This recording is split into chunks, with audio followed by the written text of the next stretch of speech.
Eric. Hey there. Can you hear me, Laura? I can. Loud and clear. I'm just getting everything set up here. Okay, thanks. Thank you for this morning. It was great. Your participation was vital to that session. Oh, I'm glad you thought so. Just getting Zoom set up here. Oh, Zoom is on the screen. How wonderful. Okay.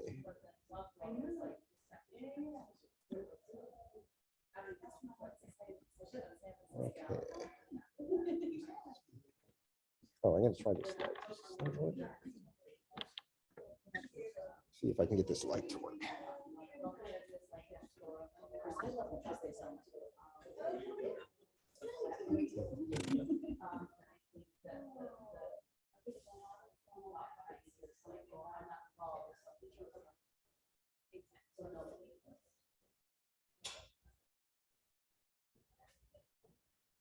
Laura, it's Viv. Can you hear me? Hi. Oh, I'm going to come next to Rick. No, I can hear you. yes, I'm really glad you're here. Me too. How fun that you all got Zoom working in there. Good job, Rick. All right. All right, let me get it. Oh, wait, here's a light. Oh, is that a light too? No, I don't know if that's a light. Oh, it is a light. Yeah. Yeah, I don't think Is it the touching?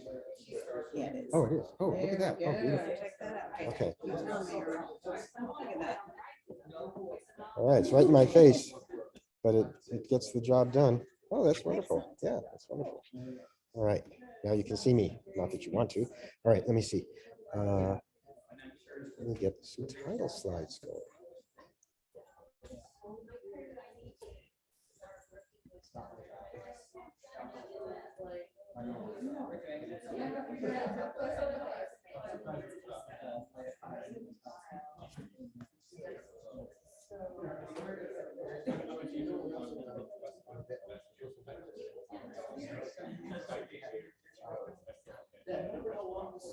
The demonstration was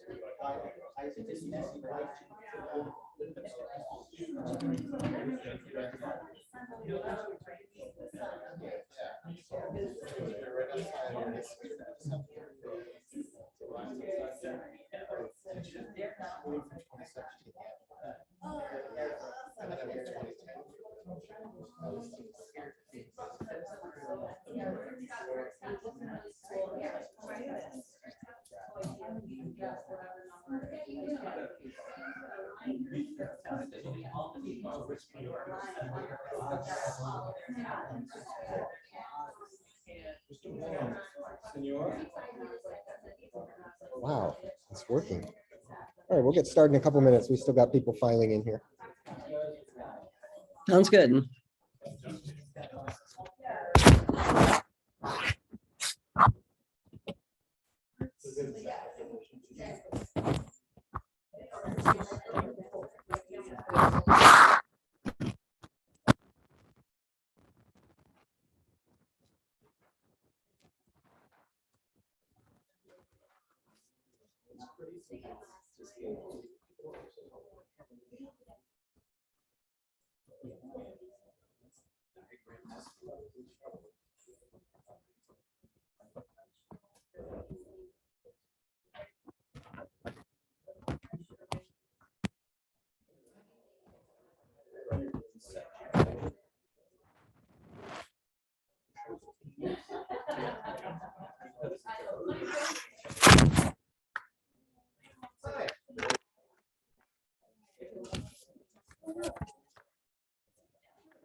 Oh, okay.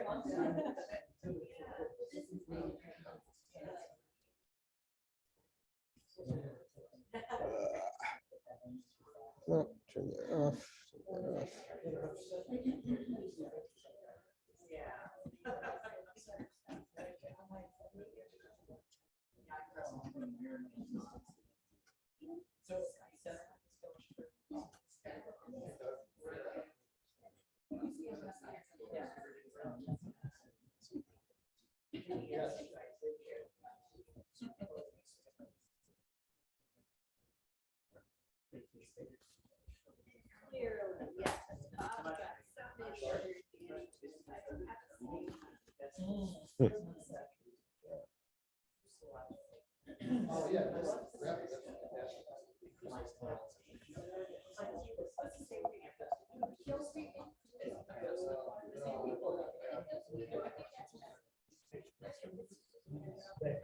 All right, let's go ahead and get started. Yes, I think everybody can hear me. I'm Rick Feinberg, AAS Solar Eclipse Task Force Project Manager. And I'm pleased to welcome you to our breakout session on eclipse planning for pre-K to 12 formal and informal educators. So we have a couple speakers on, a couple extra presentations, I think, or at least one extra. So we're going to try to get started here. First up is going to be Vivian White from the Astronomical Society of the Pacific. Those of you who know the ASP know it well, I'm sure. Those of you who don't know the ASP should know that its mission is to use astronomy to spread scientific literacy among the students and the public. And they are a frequent partner with the AAS in education and outreach projects, including our AAS Astronomy Ambassadors program, in which we train early career astronomers to sensibly work with the public and students and so on to learn about science in the most effective manner.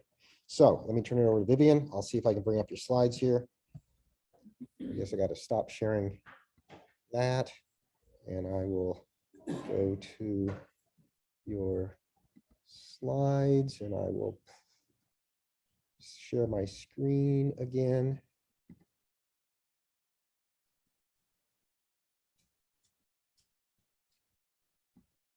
And then I'll run the slides, right? Slideshow. All right.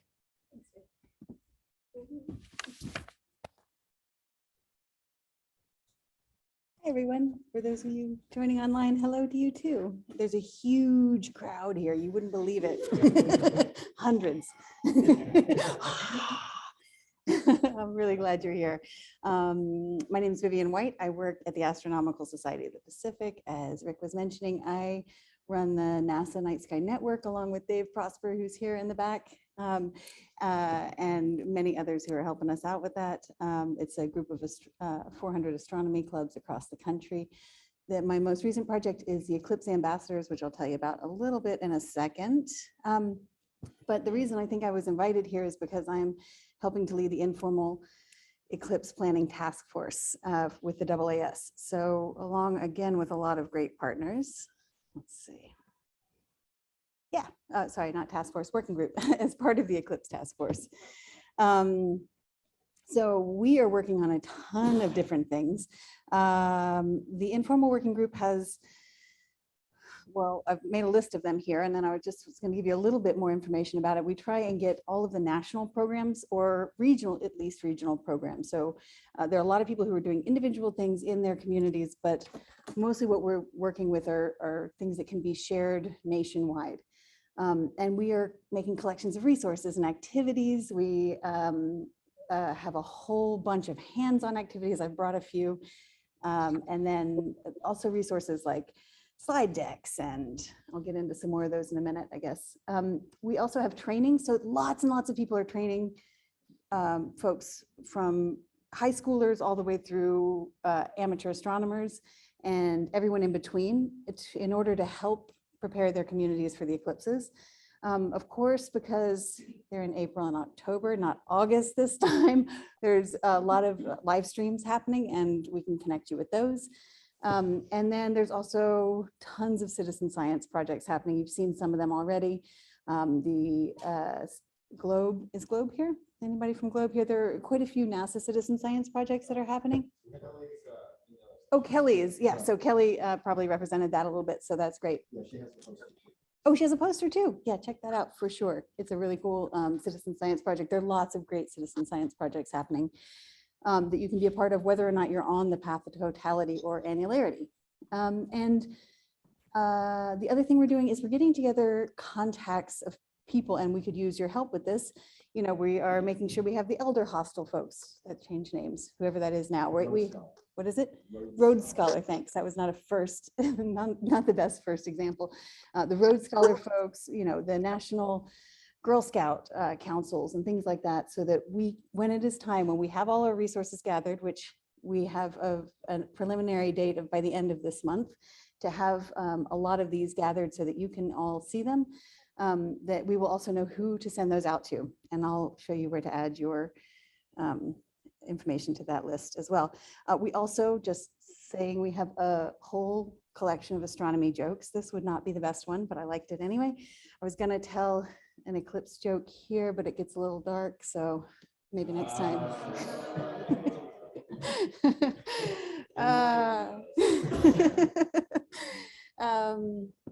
We've got resources, and that's what I was going to go into, the slide decks and the animations, not animations like the cartoon you just saw, but animations of what's going on during an eclipse from NASA, from lots of other partners. Then, of course, the hands-on activities. This one here is science snacks from the Exploratorium. I encourage you to look at that. All of the resources I give here right now, I will send to you as well. We have lists of photography tips, thanks to Laura Pedicolis, who's online. Hi.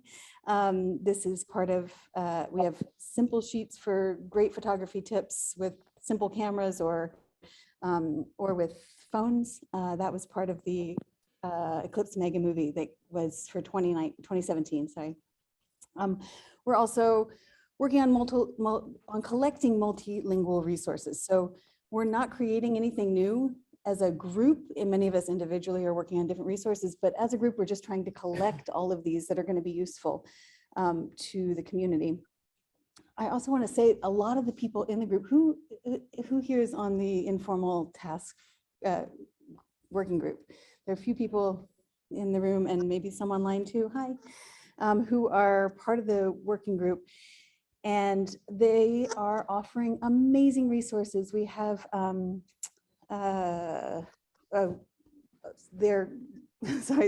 of our, Mitch Lumen, sorry, took me a second, who is offering great posters that he will customize for your organization. So if you have a science center and you want posters about the eclipses, they're amazing. Again, I'll send you all that information. I'll show you where to sign up for that in a minute, and it'll all be available online by the end of the month as well on the AAS website. Let's see, we're working with blind and low vision audiences. You heard some about that this morning. And we're trying to partner experts with the general public, and I'll show you how we're doing that.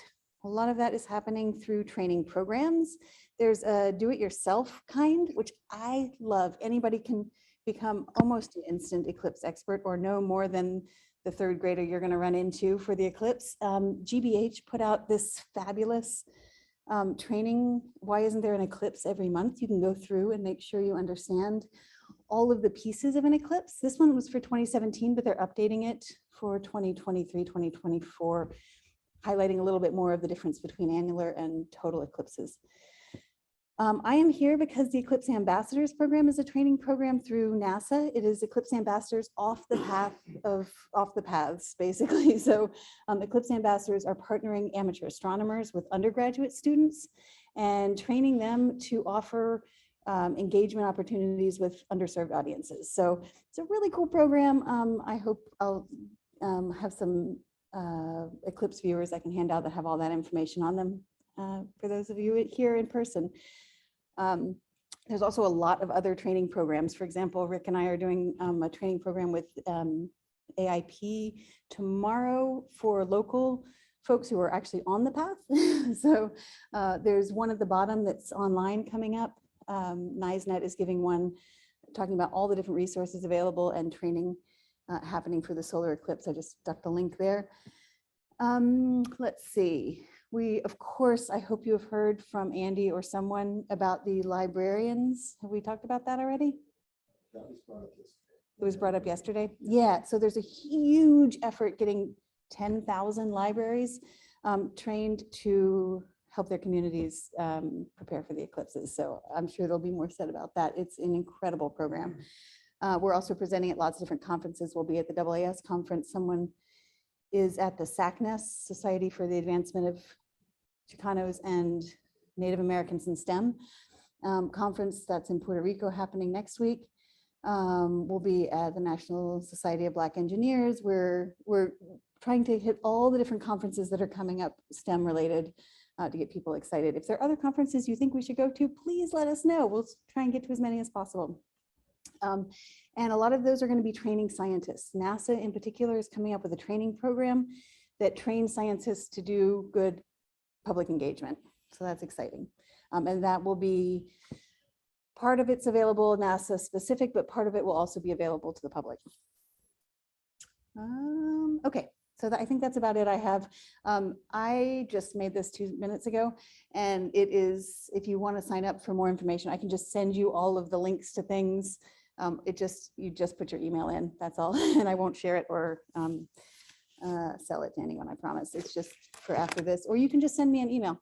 That's just as easy as well. So I think maybe we'll take questions at the end. Yeah, I'll take questions. Okay, yeah. So thanks so much, y'all.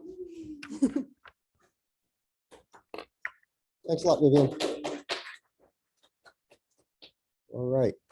So next up, we're going to have Charles Fulco. Charles is a longtime K-12 science educator. He's bounced around a bit. He's now at the Brooklyn Friends School. So let me find your presentation.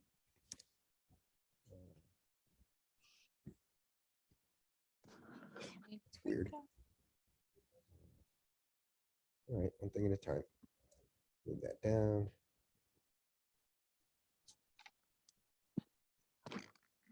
Too many windows. Too many windows. That's the solution. All right. I'm going to go here.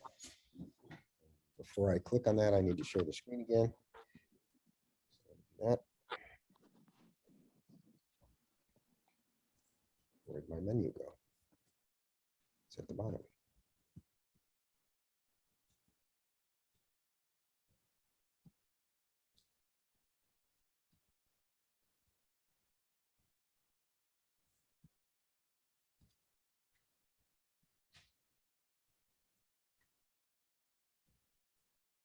All right, Charles, take it away. Thank you very much, Rick, and thanks for letting me present again. As always, I really appreciate what you guys all do for us. As Rick said, I've kind of bounced. Okay, as Rick said, I've kind of bounced around. I've was a long time in planetarium director, science teacher in Rochester, New York, north of New York City, and then through the generosity of some funding from the AAS and other places, I ended up taking sabbatical in 2015 and did a little tour of the country to see how school districts were preparing informally and formally for the 2017 eclipse. And that made me think about the state of education in this country, and especially eclipse education. And it was probably one of the best years I've had, ironically, not being in my school, but being outside of school for a year. And that led me to do a lot of informal researching for districts that I was in contact with. And after 2017, well, actually prior to the 2017 eclipse, I sent out letters to teachers asking them, soliciting them for anything they might need help with. And I went to see a lot of mostly inner city and special needs classrooms. And because I've done that for most of my career. And it was very informative. And I want to just show you some of the feedback that I received from teachers that I sent letters to requesting, how did your schools handle prior to the eclipse? Did you feel like you were prepared? Did you have enough materials on hand? And did your principals even let you, superintendents let you actually observe outside? So I found some interesting things. My sample size was like barely a population. It was about 36 schools that got back to me, which I thought was actually pretty good. Teachers are very busy, as you know, and I was really excited to get this sort of informal feedback between my formal and informal instruction. So primary schools didn't do so well compared to the other schools that I asked for more information. 64%, again, of my very small population ran out of supplies, didn't have enough Eclipse supplies, and 28, close to a third, were not allowed outdoors, which I thought was really, really not good, and so did the teachers. Legal and personal injury fears were cited most often. And again, this is for informal as well as formal education, private schools as well as public schools. And at the primary level, the 92% stated that it was a decision of the chair and science chair, believe it or not, and administrators. And of course, 100% were upset and annoyed on my questionnaire. Secondary schools, they did a little better. Only 16% of my sample size were not allowed outdoors. 88% stated the decision was the chair of the administration. I don't know the other 12%, they didn't specify. And again, 100% for whatever reason, they were not allowed outside. They were really upset. And Citizen Kate and Mega Movie projects did help give high schools projects to do, which I thought was a really good thing. Colleges did great. 100% of them attempted to view, few were clouded out. And most performed as experiments and investigations as part of their studies. So the colleges were really, really Eclipse friendly, and a lot of them had first day of school, as we discussed yesterday, and they had parents stay. It was really good at that level, and many projects were performed by the colleges individually, nationally, and even internationally. Other organizations, I did visit, and Bet and I visited places like science centers, planetaria, senior centers, even special needs centers. And they were kind of dicey in the fact that a lot of them had never heard about anything about the eclipse that it was coming. Most, when they found out, did offer public programs, some better than others. The Alders was great. The Science Center in Nashville was really nice. Others I won't mention, not so good, not so comprehensive. Many offered expensive eclipse glasses in their gift shops, but that was about it. Some even ran out very early, never bothered to resupply. They did not expect what was going to happen to them. As I found out later, they said, yeah, we should have listened. People told us to stock ourselves well. I did go to visit seniors at senior centers and religious church groups. But what I found out was, and this bothers me as a teacher of special needs students, virtually none had programs for autistic ED education, ED, LD adult participants. And that's true, actually. Oh, sorry, educationally and learning disabled and educationally disabled. So ED and LD are students groups that I've worked with, and you have behavior issues, you have serious learning issues. And well, a lot of times they put them in a separate wing of the whole school, as my school in Rochester did and still does, I believe. And they're really separated from the mainstream, the regular ed groups.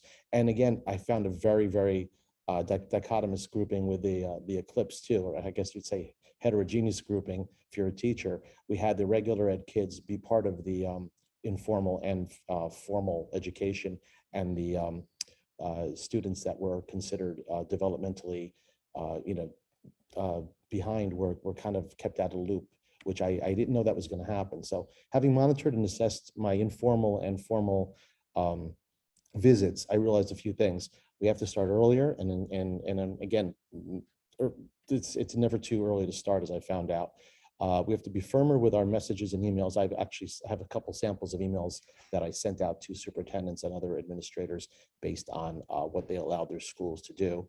We have to disseminate info, not just to districts, not just to individual teachers within the district, but to entire districts. You want to get the entire district on board. I found many times we had one school being allowed to go outside, the other school not being allowed to, based on their individual science chairs or whatever. So I think every district has to be on the same page with all its schools. There was a lot of stress going on with that. We have to say that our solar viewers are certified safe. That goes without saying. And we should use the NSTA more and other state and education sites. I really didn't, I presented it at NSTA meetings and other national middle school, the physics. I went to a lot of different organizations. And again, I should have used those more. And I think they could have even been better served by having presented the Eclipse a little more, I guess, earlier and with more rigor. Present at every chance you can, informally and formally, to a wide audience. Any kind of informal teaching opportunity to me is a teaching opportunity. I did outdoors, indoors. I wrote with chalk on the map of the U.S. We drew with chalk on a school in Florida. We did we took globes outside. Every chance we had, Saturdays, Boy Scouts, Cub Scouts. I really did a whole spectrum of informal versus formal, and we took what we had as far as materials, things like that. And I learned we have to respect the final decisions of the district, but all for alternatives. I have a hard time taking no for an answer from somebody who wants to keep their kids inside during an eclipse. So there's a fine line between really annoying the administrator and offering some suggestions. So I kind of think I did okay with that, but this year I'm going to do better. Show videos of students to the administrators. I took videos with permission showing pre-K kindergarten students, first graders using the handheld viewers. I don't really trust the glasses with that age group.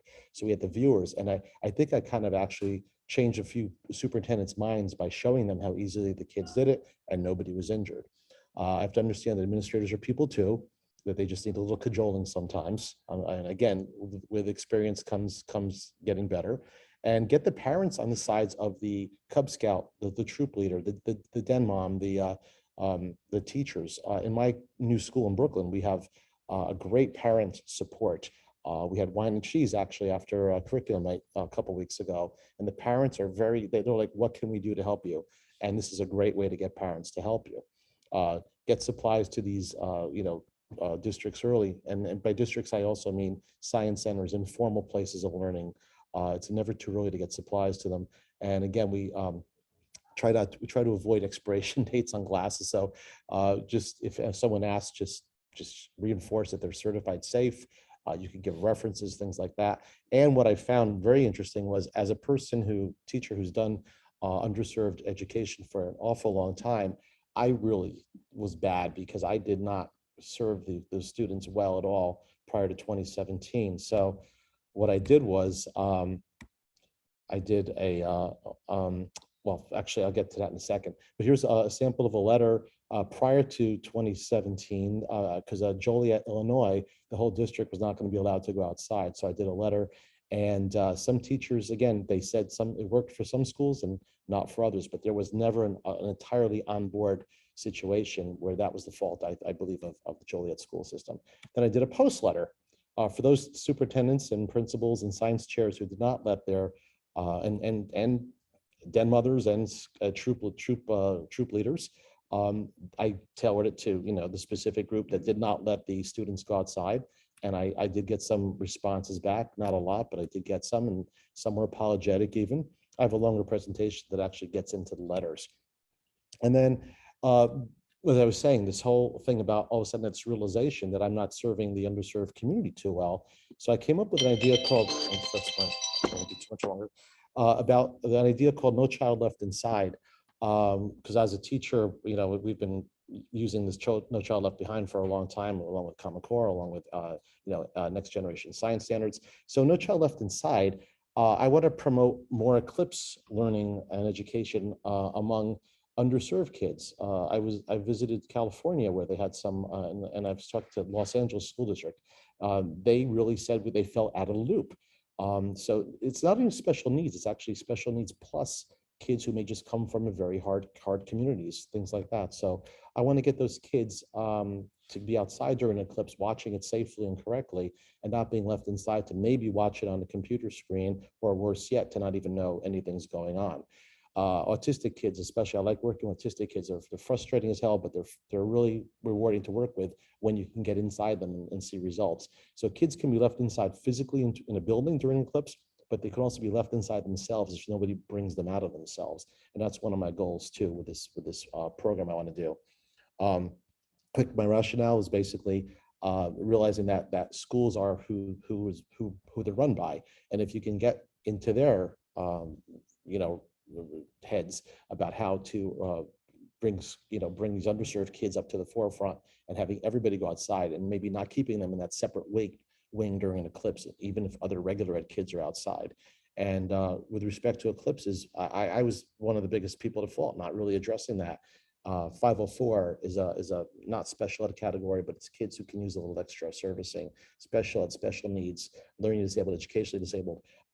things like that. And my goal here is to visit as many school districts as possible and talking to the bosses this time, in addition to teachers, and saying, hey, we got to get not only the entire community out, but don't leave the kids who are in need of seeing maybe for them a once in a lifetime event, and doing it the way we would, teach two autistic children in an indoor environment. So anyway, it's more to come. It's like I said, it's kind of a new thing that I've been tossing around. So I don't have I'm preparing a website and things like that. So as soon as that comes out, I'll post them somewhere. And thank you very much for your time and interest. I appreciate it. Thank you very much, Charles. All right.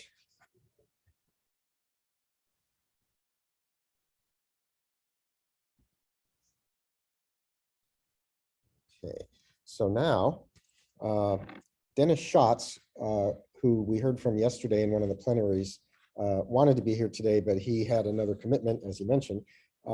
He's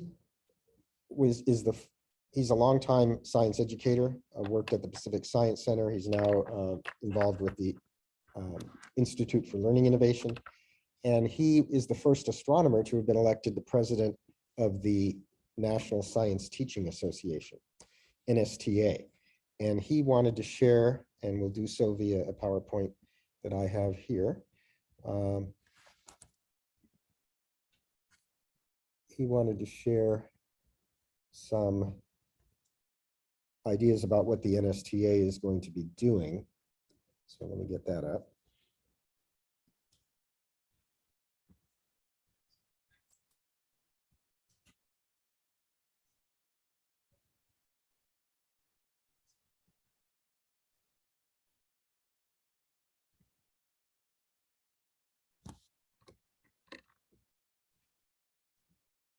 Oh, that's interesting. I didn't find it. All right, let's try again. All right. Let's try this again.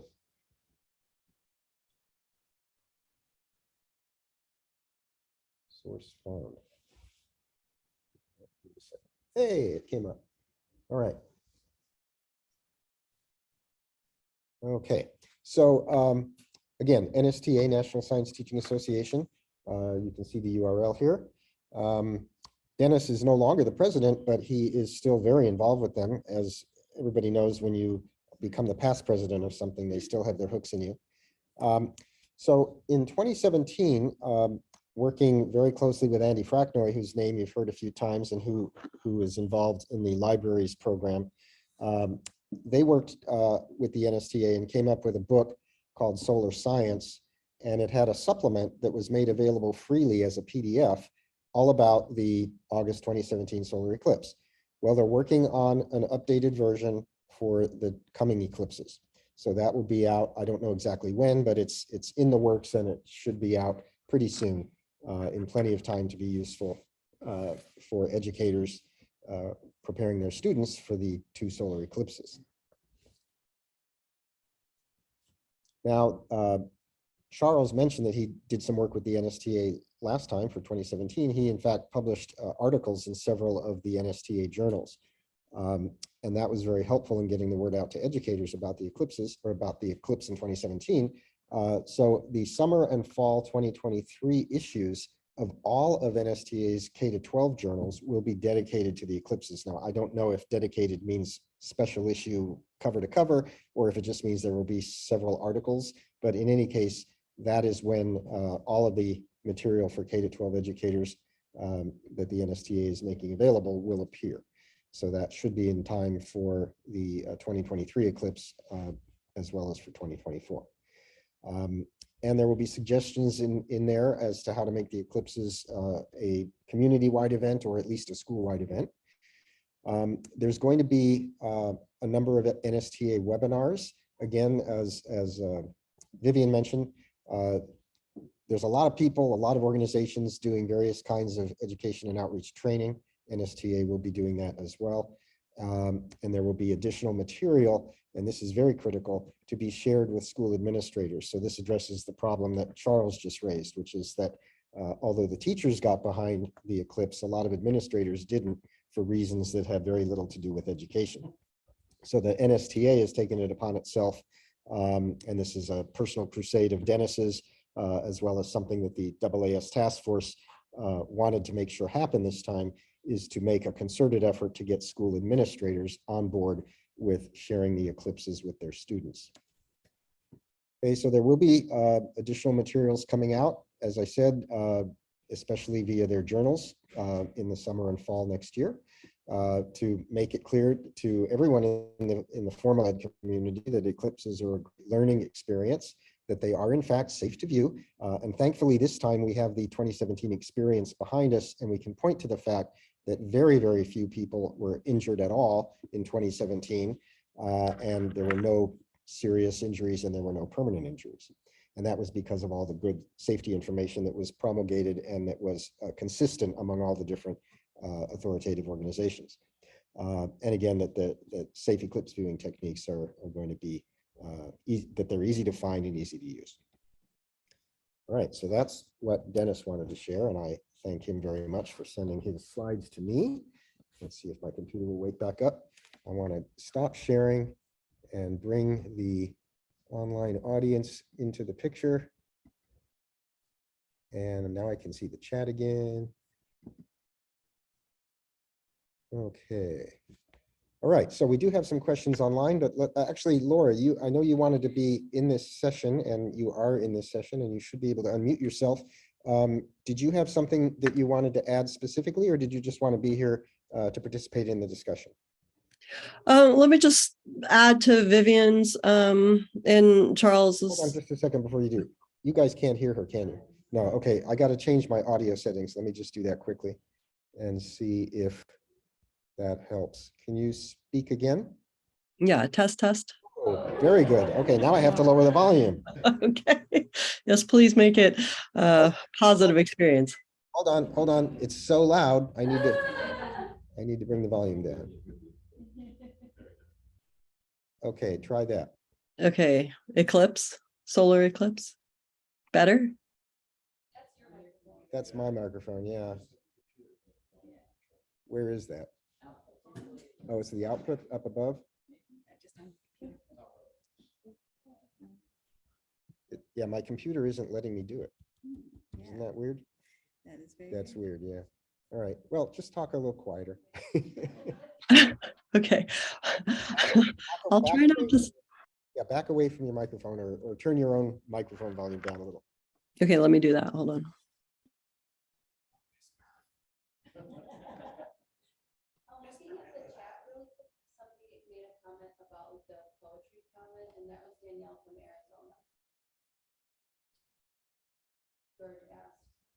Is it further up? Okay, is this better? Yeah, go ahead. It's a little loud, but we can live with it. Okay, I will talk, or I will, hold on. I can minimize my, is that better? How about like that? Oh, that's a little bit too quiet now. Okay, how about like that? Perfect. Okay. Okay, so all I wanted to do was just add to what Vivian was saying about the AAS Solar Eclipse Task Force working groups. While Vivian is the chair of the informal working group, I'm the chair of the formal working group. And we are doing a lot of the same things Vivian is doing, but for teachers and educators who are in the classroom. So again, we're a little bit behind Vivian in terms of getting resources ready. I think ours won't be released probably until the end of the year.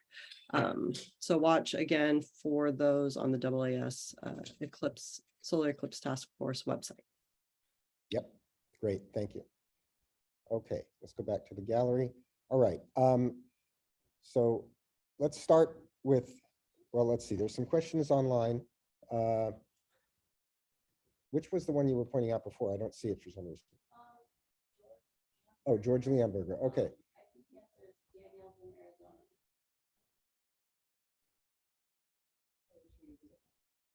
All right, well, so the question from George is, yesterday someone gave beautiful description, someone was, yeah, Danielle Adams from Lowell Observatory, gave a beautiful description of a total eclipse that emphasized the beauty and poetry of the event. Is that online anywhere? She said that if you go to the Eclipse Over Texas website, that the press conference where she gave that same description is included on that website.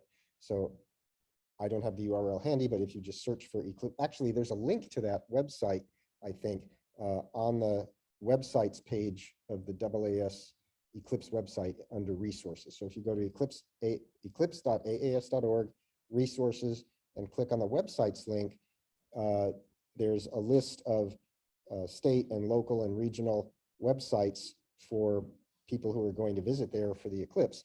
And the Eclipse Over Texas website is linked there. But you can also just Google it. So that should be online.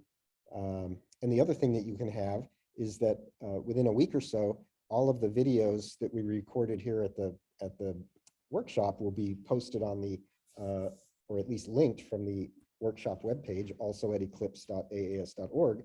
And so you can go back and watch her presentation and take notes. Okay, question from Charles. Let's see, I don't have a mic. So why don't you just ask a question if it's short, and I'll repeat. Just answering Lindsay's thing about the letters. I'd be happy to share them with her because I did it with a writer friend of ours who. Okay, yeah, so well, let's ask a question first. Lindsay asks, have you shared a copy of the letter to administrators with the AAS Formal Ed Task Force? Might you be able to work with us to perhaps identify a group of administrators to work with who maybe weren't convinced last time to create a document or video that might convince them? So Charles, you want to take that? Lindsay, good question. I'm happy to do that. I have two letters. I had a pre-eclipse letter, which we can use again, just changing the dates and things like that, and a post letter for those who still didn't get the clue, although we have to wait to 2045, I guess, for the next time to have that take effect. But yes, I have a lawyer friend of ours looked at both letters to make sure there was nothing, I wasn't giving out any bad info or any unsafe information in those. So they're perfectly ready to go. Just tell me if you'd like to use them. I've had teachers use them, some with good effect. So just contact me and I'll help you out. Charles, I do have to mention that in both of those letters, you used the phrase, "This is utter nonsense." And I thought that. Oh, they said that? Yeah. It did say this is. Well, I'm gonna redo them, so I'm gonna get a little less testy. Be a little less, yeah. I was really annoyed when I wrote this. You guys, it's a bit. Yeah, well, it never actually helps to tell somebody that they're sputtering total nonsense, but Utter nonsense. utter nonsense. I wanted to mention, or in the case of an eclipse, total nonsense. I do want to mention in the comments, in the chat, somebody thought that, well, maybe that statement about beauty and poetry came from Kate Russo's book. So let me just clarify. Kate Russo has encapsulated a lot of what goes on during an eclipse into a very beautiful single sentence. A total solar eclipse happens above you, around you, and within you. And that is a very nice thing to have in your pocket, along with that description of the beauty of the experience. So that's one of Kate Russo's many contributions. Let's see, what else do we have?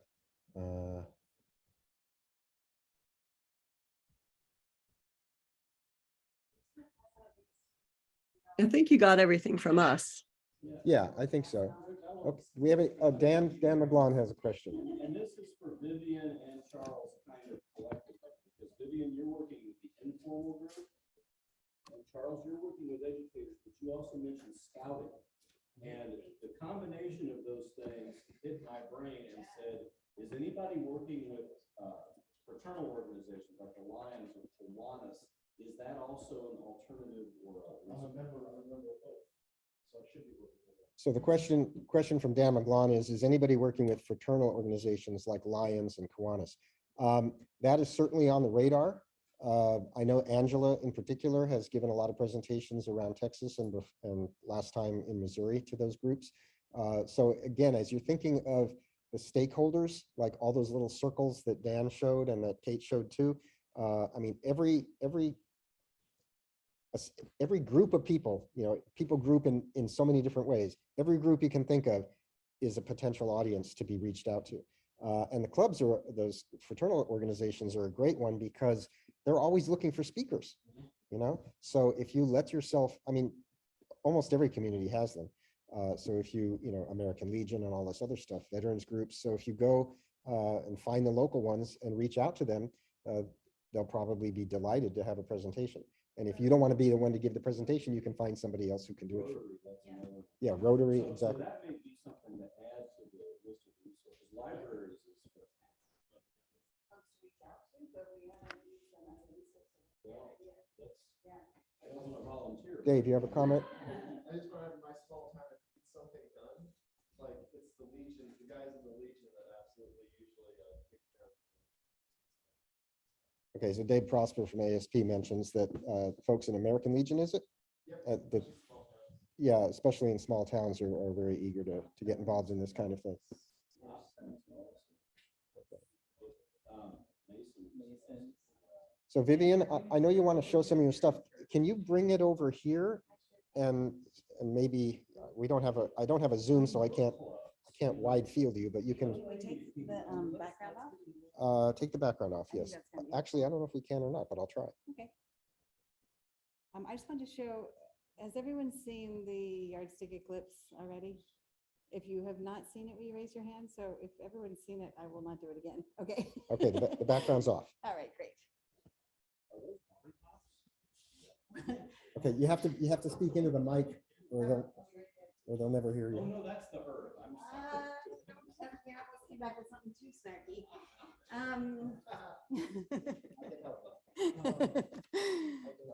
Hi, thank you. Hi, y'all. We're just showing off the yardstick eclipse. If you haven't seen this, you don't need anything. You already have all of this material at hand if you're in a school for sure, but mostly you can use a stick. You can use clay. You can use, toothpicks or anything you might have around.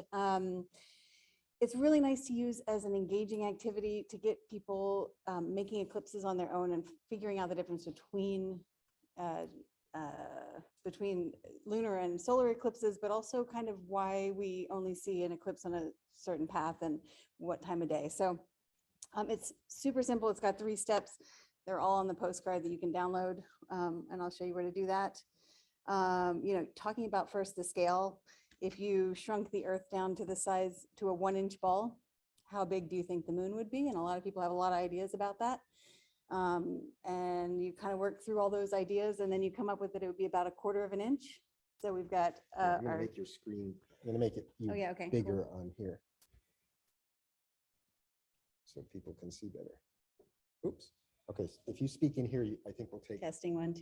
Here, Nope, I'll, why are we getting I'll, Laura, spotlight for, spotlight? there we go. Okay, good. Ooh, not a good angle. Okay. So we have a 1-inch ball for the Earth and a 1/4 inch ball for the moon. Super simple. At this scale, it's interesting to see where people, how far apart they think they are at this scale. And there are lots of ways of doing that. But when they start guessing, you can say that 30 Earths fit between the Earth and the moon. So it's super convenient for a yardstick, because if you put, either way, yeah, if you clip the Earth at 3 inches, hold that for a sec, thanks. Then the moon would be 30 inches away at 33 inches. It like is centered and everything. It's really lovely. Yeah.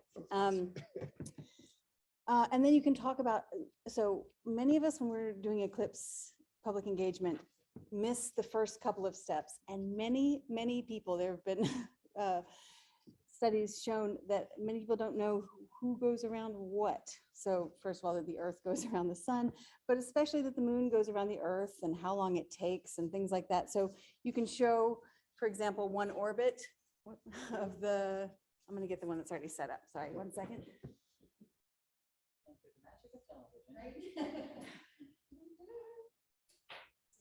It comes with extra clips so that it stays rigid. So having one orbit happen is also really helpful.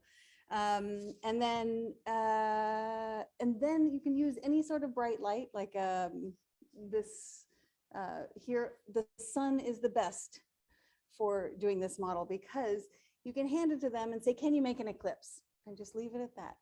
And you've talked about maybe how an eclipse is a shadow, and they will try and line it up, and they will try and figure it out. They will often make a lunar eclipse first, in my experience. And let me see if I can, about this. It's a little sideways. Maybe. I want to drop your computer. All right, try that. Oh, stay. All right, we're gonna try it. You just need a bright light. Okay. No, it's not gonna be able to see on there. Yeah, I Sorry think about they'll that. be able to see it. Y'all can see it. So often you make a lunar eclipse first, but handing this to someone, I think this is gonna be a brighter one, but thank you so much. Handing it to them, talking about what side of the earth you have to be on to see a lunar eclipse. You know, if you stand on the other side, I think they might be, yeah, they're gonna be There able to you see go. it there. That work? But yeah, Yeah, to see, they okay. can see it.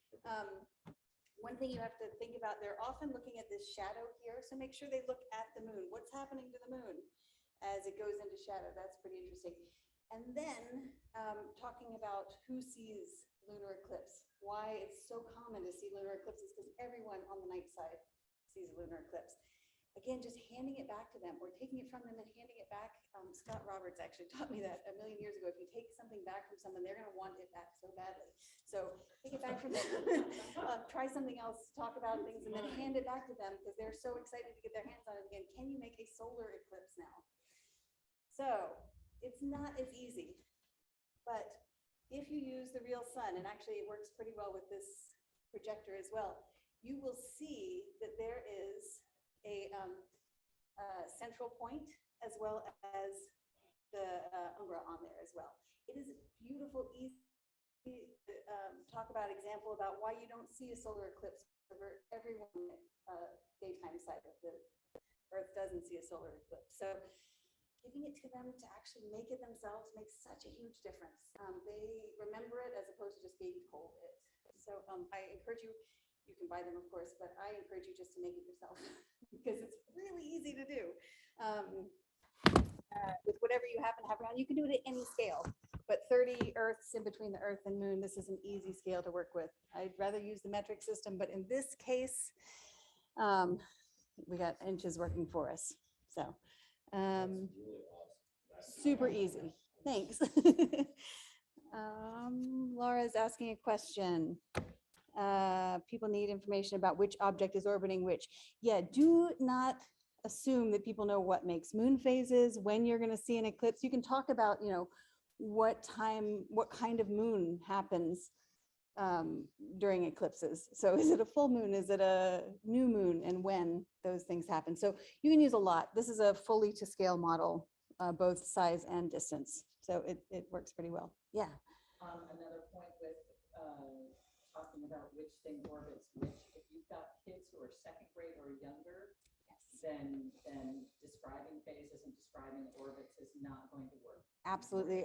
Meg was saying second grade and younger, you can't actually understand what's going on with moon phases quite yet, but having them, you can talk about shadows. You can also have them be the Earth and Moon and have them run around each other, do something active with those younger groups. It's going to really make a difference. And that's a good point. What you do for adults or young kids isn't going to work exactly the same at all levels. So make sure if they're young kids, you get them out there being those pieces and interacting as though they are the Earth and Sun and Moon. Dave, did you have a question?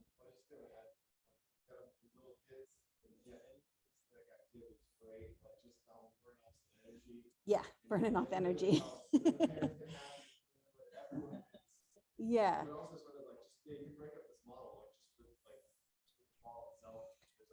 Absolutely. If you have a large class size, I've given them hollow ball pit balls, and those are asteroids, so they have to stand still and throw it. Oh, nice.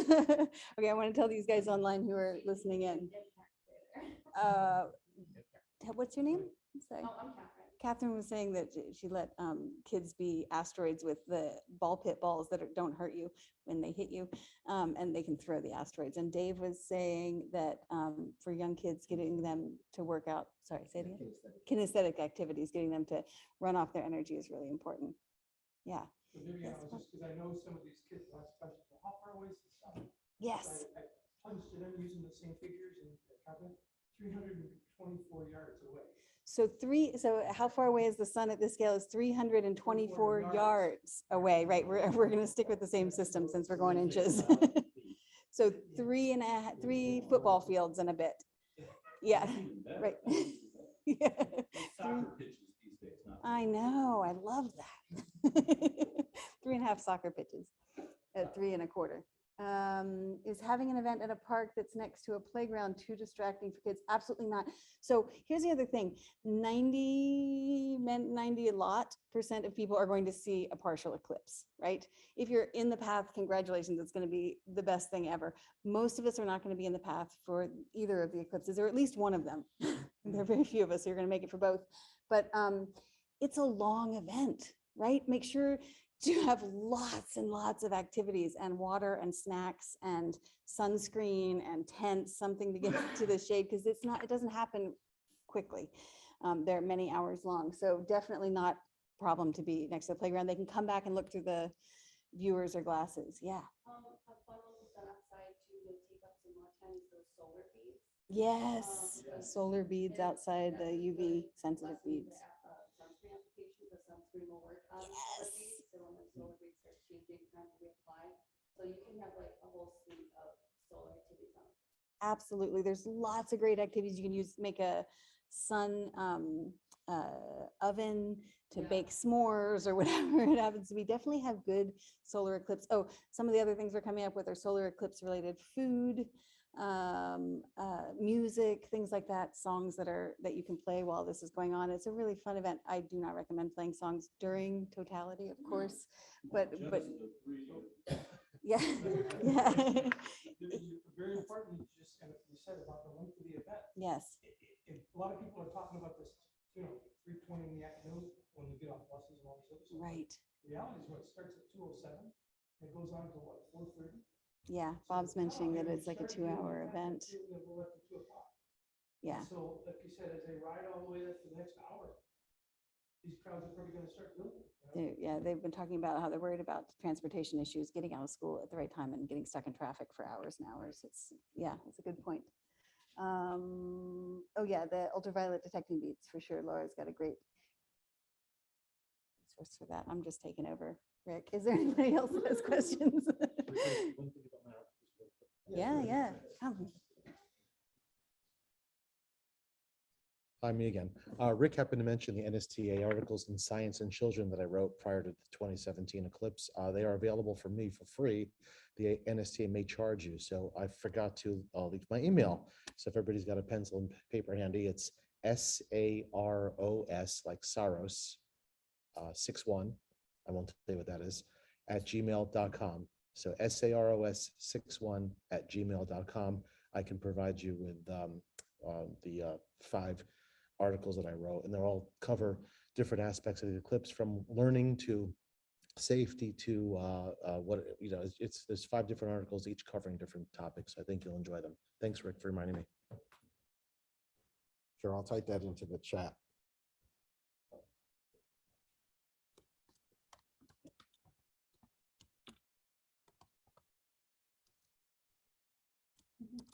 Gmail. All right. I think that just went out to 300 million people. So check your spam folder. Yeah, Meg. Question for you, Rick. Is there a place we can find those statistics and figures for 2017? Oh, great. Good question from Meg is, can you find the statistics on eye injuries on the AAS website? Not specifically, but in the article I wrote for the ASP book on lessons learned, I put them in there. Okay. And that's available as a free PDF, right? Right. Yeah, if you want the book, you got to pay for it. But if you want the PDF, you just go to the downloads page in the resources section of the AAS Eclipse website at eclipse.aas.org. And if I haven't convinced everybody that there's a lot of stuff on that website that would be very useful to you. And after this workshop, there will be even a lot more stuff, because I'm going to post all the presentations, and there'll be the videos from all the workshop presentations, the sessions, and links that we cull from the chats, and oh man, all kinds of stuff. And if you want to see how much stuff comes out of one of these workshops, look at the April 2022 virtual workshop page, which you can also find on the website, and you'll see tons and tons of links to all kinds of great stuff. Okay, any more questions in here? We have one from Charles. Can you just give a quick shout out to Terry Cuttle, who's on board here, for his wonderful Australian.